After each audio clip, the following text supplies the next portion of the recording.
Hi guys, so there's something I need to tell you, something that is pretty personal to me, and I'm kind of hoping it'll help you guys. Now, at time of recording, I opened up and mentioned this on Patreon in the community, and somebody said that it made them feel less alone. So with that in mind, I thought, okay, well, if this can help other people, then I will share it. And I think it's very important to talk about this, to be honest. And that is the feeling of shame. Shame around your spirituality, around what you believe, about who you are as well, to be honest. Shame comes in many different forms for many different people and many different reasons. And I'm not immune to that. I think with some witchy YouTubes, for whatever reason, there has to be some sort of aesthetic going on. Like, people don't open up as vulnerable because they don't want to be perceived as weak. And if you're weak, then you can't be a very powerful witch or occultist or whatever. Because if you're weak, then you haven't mastered yourself and all this egoic crap. Well, no, we're all human. Even people who you'd call ascended masters, they were all human once, you know. Many of the people we may look up to, whatever guise that is in, whether it's a celebrity or a spiritual person or whatever, someone in history, they were all human too. And to be human is not to be perfect. To be human is to have this experience unique to us, full of lessons to be learned. And so sharing things is not a weakness. It's far from it. But again, that's part of this. That's part of the shame. So I'm going to talk about it, all right? Let's delve into this.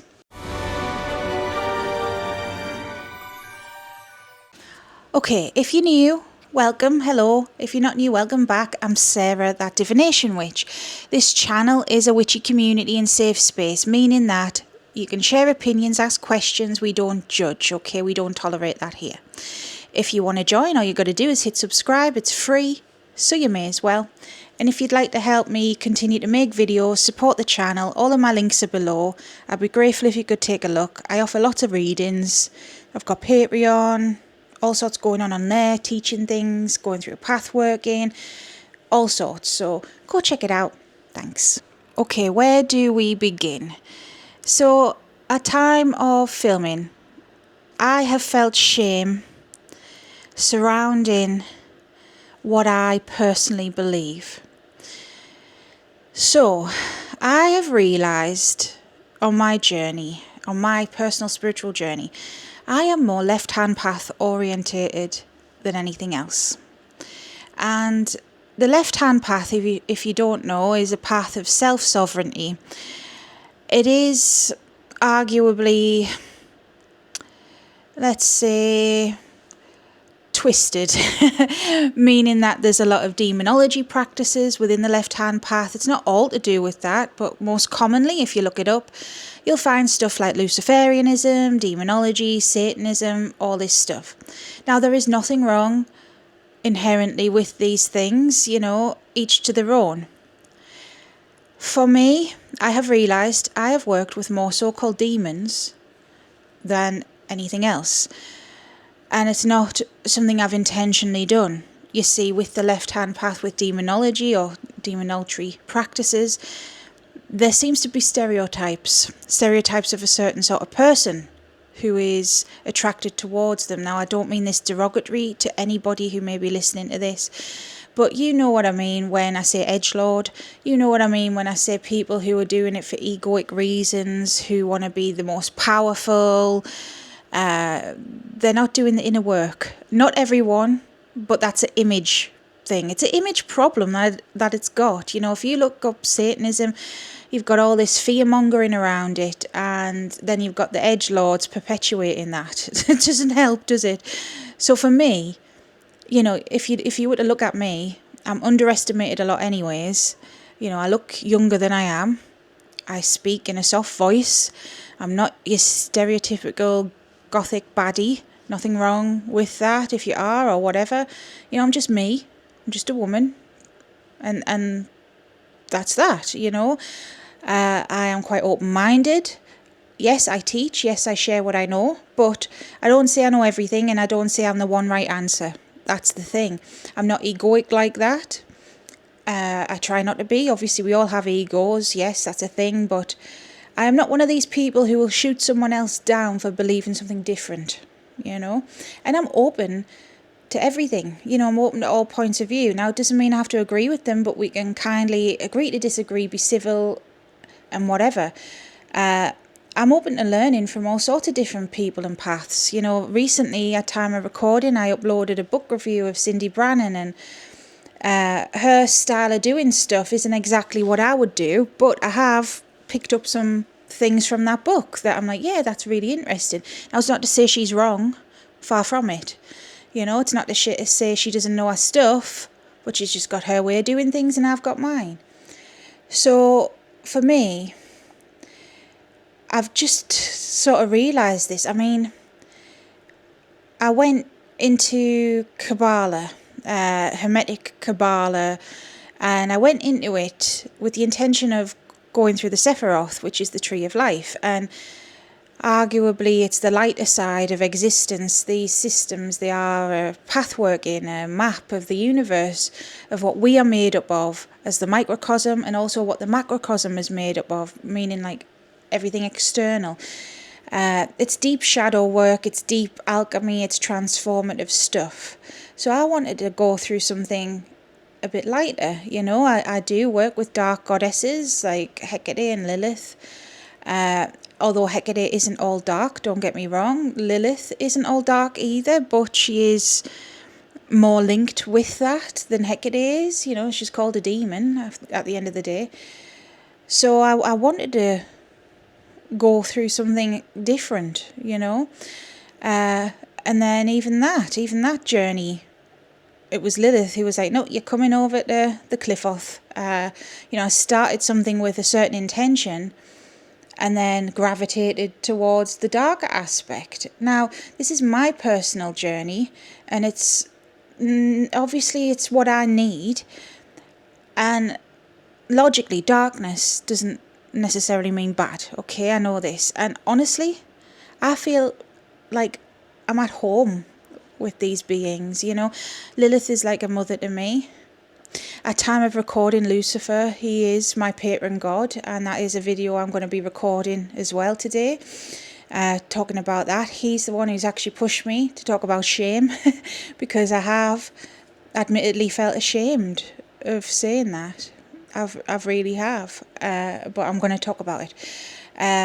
You know, I've worked with so many different beings. King Belial I've worked with, King Beleth I've worked with, I've met Andramelech, I've met Samael, I have met Baal, Beelzebub, who is obviously said to be an aspect. I've worked with Renov, I've worked with Boone, I've worked with Citri briefly, Valak, can't forget that, and Azazel, oh, the love I have for Azazel, I could just cry in a good way.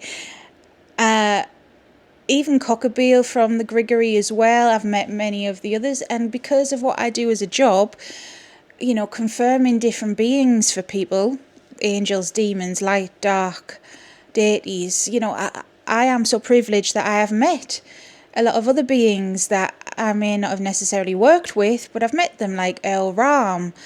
He sticks in my mind. Laraj, King Payman, Gremory, Mephistopheles, even on the folkloric side, you know. Asmodeus, he's not one of mine, you know, but my friend works with him. I've met him a lot. So, you know, I could list so many, and I have such love and respect for them, because it's not just them I feel kind of at home with. It's more ancient gods, Inanna, Ishtar, and Ereshkigal, the sisters. Even Nergal, Ereshkigal's husband. I've got a grimoire on here somewhere. The red god, something it's called. It's up there. The Red Shepherd. Yeah, that's it. I just feel so at home with them, and it's because in my personal journey, you don't have to believe it, I don't care, this is just me opening up. I know I am such an old soul. I have been around the block. I have been around in those ancient times, and times were different then. And, I just resonate so much with it, And I did once upon a time, when Lilith first reached out, which was early days, I remember having fear around that. Valak was the first of the Goetia to reach out to me, who the first real demon. I shat myself, because of Hollywood. That was me. Oh, I've only got 10% mic battery left. It's just flashed up on my camera. But because of Hollywood, it wasn't because I was from a strictly religious background or anything. I haven't been. But we're all brainwashed to an extent to think there's evil things, and it doesn't help when people perpetuate that at time of filming. I'm just pulling a charging wire out from behind me, but at time of filming, that might have done something. Sorry, but at time of filming, how many times have I said at time of filming? At time of filming, I spoke about a lady's story where she said Belphegor, she sold her soul to Belphegor and all of this. It doesn't help stories like that perpetuate this fear around them. They weren't always evil things. There's so much nuance to this, and there is evil out there, don't get me wrong. There are evil spirits out there are beings out there that will F you up, and they will say they're Lucifer or Belphegor or whoever. They will say they're whoever you think they are, to get close to you, to scare you, whatever. But they're not these ancient gods. They're not. I mean, if somebody, wanted to speak with, I don't know, Isis arguably is said to be Duchess Boone, okay? Now, if you didn't know that about Isis, you would think she's so benevolent, she's lovely, she's this, that, the other. But if you didn't know her demonic side, whatever, you wouldn't have that fear. But because of all this perpetuated stuff around it, it just, I don't know, it doesn't sit right with me. And on a subconscious level, okay, I have felt shame around this because I'm one of the few who is not living it up as an edgelord, because some people want to be badass and want to be dark and scary and feared because they don't have power in themselves. That's why, because they were the wounded people. So they want to be like that. They want to push the boundaries for whatever reason anyways, even if it's not just about being wounded. For whatever reason, they want to be that way. And that's on them, fair enough. And then you've got all this fear around them. So for me to see actually between the lines, look at actual history, look at the facts, this is who they are. I mean, in all my years of working with them as a whole being the infernal divine, I've never once been attacked off them. I've never been scratched or bitten or bruised or any of these things. I've never been possessed. They've never forced me into something I didn't want to do. Even stuff like blood magic, they've never once asked me to do that. I've done that of my own volition with Lilith now, but that was my choice. I wanted to do that, At time of recording, Lady Rashun, a demoness, recently helped me. New connection, I said to her, I don't know you, okay, with the greatest of respect. I don't know you. I don't want to do a pact with you. I want to get to know you. People think they're all working pacts and that you must do something in exchange, sell your soul, whatever. It's absolute tripe, trash, and rubbish. Rashun kindly did a spell with me to help my self-confidence. She asked for nothing in return. I even went out specially for her to get her an offering, and she didn't want a single thing. She didn't want flowers, wine, anything. I have bought her a candle. That was me saying, right, I have to do something for you. She didn't want anything. If she is a demon, is so evil, why would she have bothered to even help me, you know?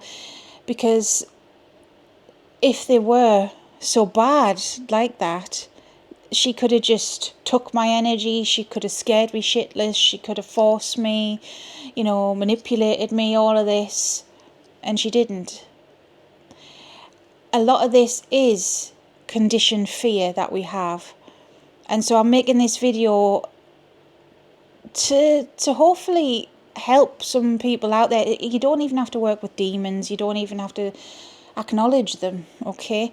But in some way, if you feel shame, remember it's because society as a whole has been conditioned to feel this way. Even if you aren't from a strictly religious background or anything, people have been made to feel ashamed for being different, for thinking outside the box, for making their own mind up. Because remember, complacency, it helps those in control remain in control. You know, those in power remain in power. So if we go along with the flow, if we are just obeying everything, yeah, I'm careful what I say because at time of recording, you know, I'm in the UK, can't say too much.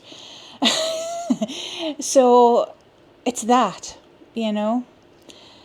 So shame for me, it's been a mixture of ashamed of admitting that actually I love and respect them. A shame on how that will have people think of me in different ways, you know, not just, oh, she's evil because she works with demons, or she's, you know, misled or whatever. It's because even on the other side, I've been called like a laughing stock of the occult before and all of this. At the end of the day, okay, the biggest thing that I've had to learn via my deities, via my life experiences, that people are always going to have opinions. Let them. They're absolutely irrelevant. Keyboard warriors, you know. So if you are listening to this and you're unsure, if you're going to be working with the infernal divine, if you're uncertain, don't rush into it, okay? Take your time. They're never going to pressure you. And at the end of the day, if you're not for them, you're not for them. Move on, you know. It's not what these sensationalized people will have you say, okay? Yes, it's complex. I've got loads of videos about it, and I'm making more at time of recording, debunking some of this stuff about them. A lot of the things that we know about the infernal divine are from the Middle Ages. Even Lucifer himself was never an angel. He was never even an angel, man. The morning star is Venus, you know. The morning star, that archetype is love and light. It is. The morning star is and was Yeshua. He was known as that. Lucifer was a Roman god of the dawn. He's phosphorus. He was the personification of the light of Venus. That's where the name comes from. Now, obviously, Romans, you know, the Roman Empire, it turned to Christianity, and very much like be Christian or be killed kind of vibe, you know. But before they were Christian, look how brutal they were to Christians and to other people. Look at just how brutal the Roman Empire was. Anyways, the morning star was also Horus. He too is similar in vibe to like Yeshua, to even aspects of Zeus, which I will get into in another video, okay? But yes, there's more to this, okay? A lot of these grimoires that were written and things that we know about them were from the Middle Ages. Someone's UPG, from someone else's UPG, from someone else's. I mean, honestly, it's just like people are inspired by people, and that's always been the way, and it still is. At the end of it all, I don't think it's as complex as we make it out to be. I really don't. If you're a good person, as best as you can be, obviously everyone's moral compass is different, but if you're doing your best, you're not purposely helping people, you're trying, all that jazz, then to me, and from what my deities, my spirituality has taught me as well, that's all right. That's the best thing you can do, you know, and that's that really.